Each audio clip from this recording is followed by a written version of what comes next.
Good morning! Happy weekend! Gure. Nya din nangyari Jay, happy Sunday. Okay. I realized a few days ago that dati podcast tayo, dati daily devotions tayo and weekend videos are being listened to and watched by a lot of people different time zones. So the dumag baka Lunes danton or Sunday or Saturday. So siguro proper to call it happy weekend. So, happy weekend! Idi kalman, nalpas tayo, study tayo in First Thessalonians, the letter ni Paul to Thessalonica, the church in Thessalonica. It took us just over 2 months to study it, and we thank the Lord we were able to do so. And tatatikat ko nga aramidan, i-highlight tayo, dagiti na adult tayo from First Thessalonians as a way to end our study, okay? But before we do that, ag-pray tayo pa. Heavenly Father, pasalamat kami apo ti yung oras, tiyempo, understanding, and wisdom to study the letter of Paul to the Thessalonians. And we thank you, Lord. And may your word continue to enlighten us, encourage us, and empower us to do your will. In Jesus' name we pray. Amen. Now, Thessalonian Church was a young church. It was started by Paul in the AD 51.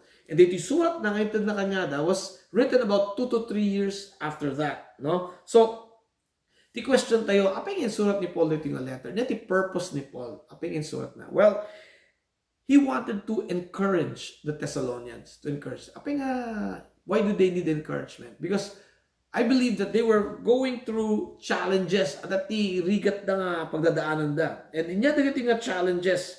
Number 1, persecution. Number 2, temptations, especially from their former pagan culture. And number 3, the death or pagkamatay ti believers. Okay. The first one, persecution. Sino ti agpa-persecute kadagiti nga Thessalonians? Well, the first group of persecutors with Thessalonians was the Jews.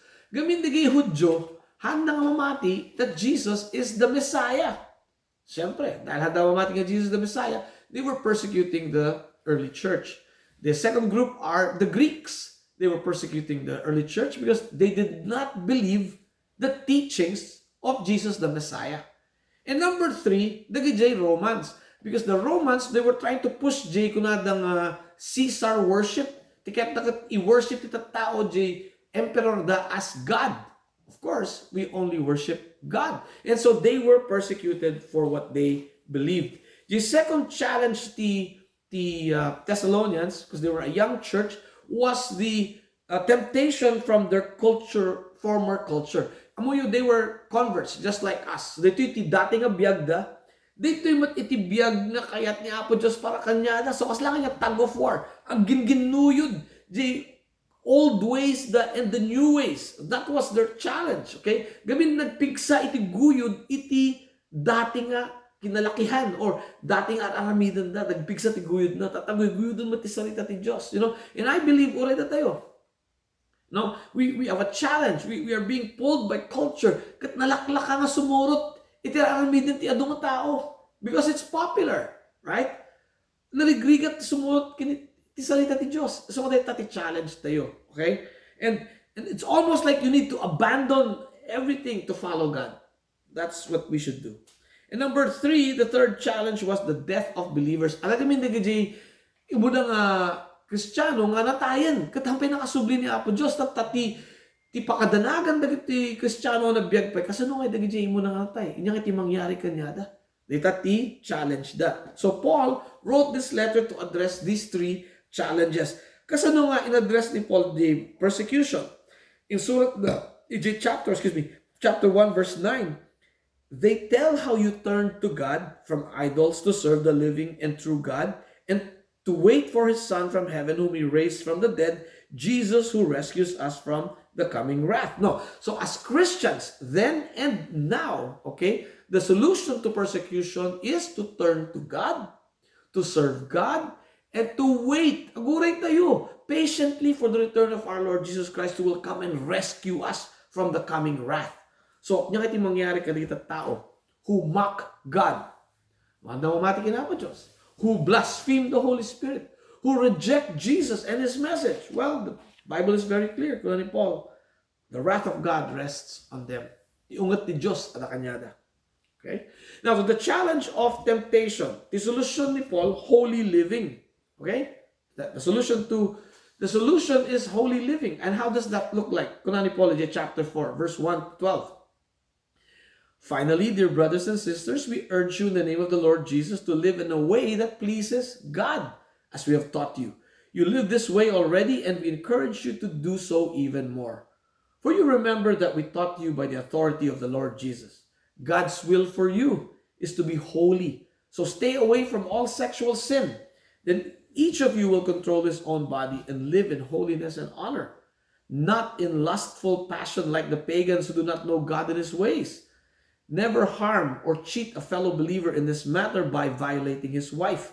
For the Lord avenges all such sins as we have solemnly warned you before. God has called us to live holy lives, not impure lives. Therefore, anyone who refuses to live by these rules is not disobeying human teaching, but is rejecting God, who gives his Holy Spirit to you. But we don't need to write to you about the importance of loving each other. For God himself has taught you to love one another. Indeed, you already show your love for all believers throughout Macedonia. Even so, dear brothers and sisters, we urge you to love them even more. Make it your goal in life to live a quiet life, minding your own business and working with your hands, just as we instructed you before. Then people who are not believers will respect the way you live, and you will not need to depend on others. Data ti solusyon ni Paul, the temptation. The more we live holy lives, the less temptations. Okay, now, kadagajay imuna nga natay to those who died, nga believers. Dito itimbaga na, chapter 4, verse 13 to 18. And now, dear brothers and sisters, we want you to know what will happen to believers who have died. So you will not grieve like people who have no hope. For since we believe that Jesus died and was raised to life again, we also believe that when Jesus returns, God will bring back with him the believers who have died. And here's the encouragement that comes from Paul to them and to us as well as we wait for our Lord. We tell you this directly from the Lord. We who are still living when the Lord returns will not meet him before those who have died. For the Lord himself will come down from heaven with a commanding shout, with the voice of the archangel, and with a trumpet call of God. First, the believers who have died will rise from their graves. Then together with them, we who are still alive and remain on the earth will be caught up in the clouds to meet the Lord in the air. Then we will be with the Lord forever. So encourage each other with these words. Na-encourage kayo ba? Ito nga words.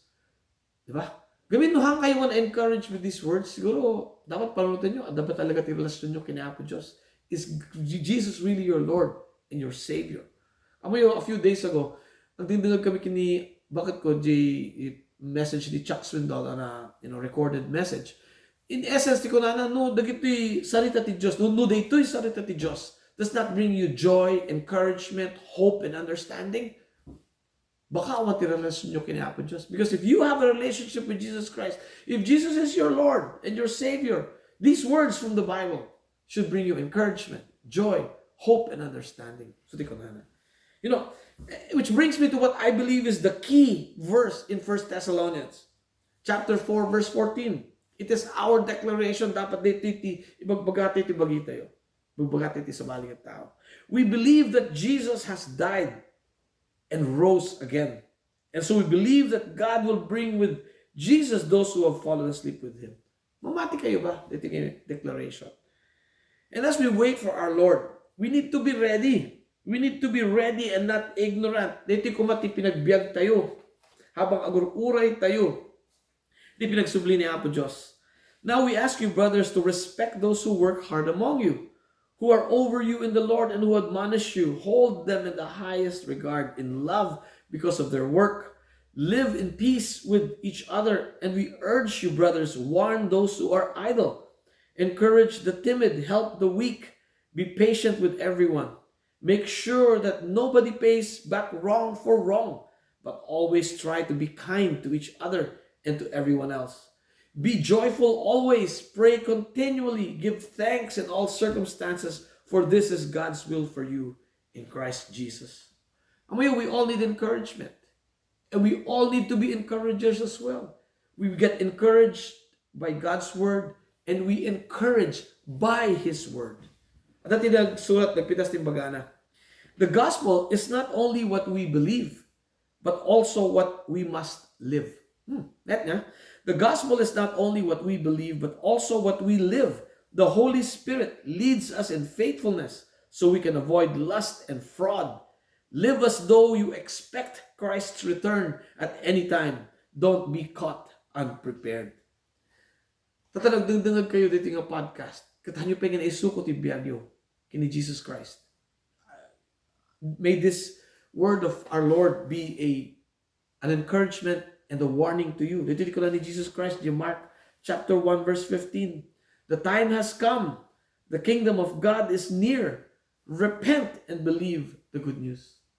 Ito dapat naramitin nyo. And for those of you who have repented, believed the good news, and are trying to live a holy life, well, we have a great and urgent responsibility to point others to Jesus. Jesus is our hope, our encouragement, our Lord, our Savior, our God, and we need to point people to Him. Let me end this message with a blessing from Paul to the Thessalonians, and it's also a blessing to all of us. The grace of our Lord Jesus Christ be with you. Have a great weekend, and God bless.